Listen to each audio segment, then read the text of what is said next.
Matapos ngang ma-eject si Giannis Antetokounmpo sa laro nila kontra Detroit Pistons kahapon dahil lang umano sa pag-stare down niya sa player ng Detroit Pistons na si Isaiah Stewart ay pinalabas na ng referee si Giannis Antetokounmpo sa playing court na kung saan nakapag-commit ng 2 technical foul.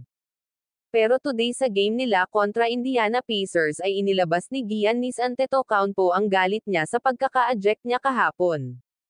Kaya sa laro nila kanina kontra Indiana Pacers ay ibinuhos niya ang kanyang sama ng loob sa pamamagitan ng paghahalimaw niya sa home court ng Indiana Pacers na kung saan nagtala siya ng 54 points 12 rebounds with 3 assists pero hindi pa rin sapat ang efforts ni Giannis Antetokounmpo para patoban ang kabuoang efforts ng Indiana Pacers na pinangunahan ni Tyrese Haliburton na nagtala ng 29.6 rebounds 10 assists.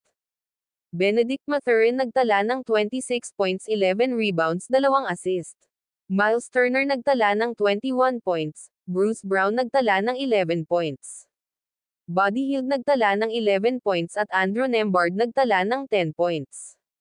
Hindi naglaro si Damian Lillard sa Bucks at nanalo ang home team na Indiana Pacers against Milwaukee Bucks sa score na 126-124. Umangat na ngayon sa team standings ang Indiana Pacers na may 6-3 win-loss records at bumagsak naman sa 5-3 win-loss records ang Milwaukee Bucks. Samantala mga lodi sa kabilang istorya naman tayo, Atlanta Hawks vs Orlando Magic na kung saan dumayo pa ang NBA sa Mexico para doon maglaban ang Hawks vs Magic.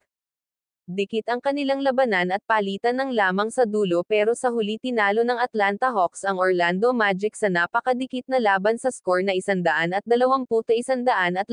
na 1 puntos lang ang lamang ng Atlanta Hawks.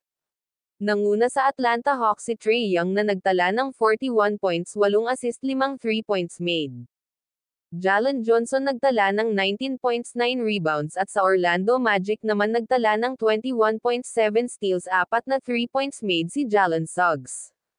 At Paolo Banchero na may 17 points 8 rebounds and 4 na assist.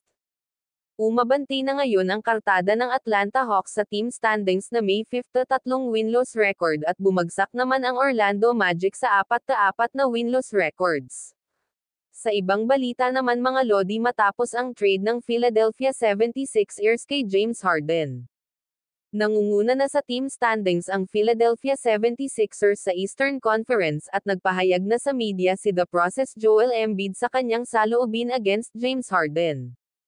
Nabanggit ni Joel Embiid na wala daw siyang kakampi sa Philadelphia 76ers ngayon na may ego.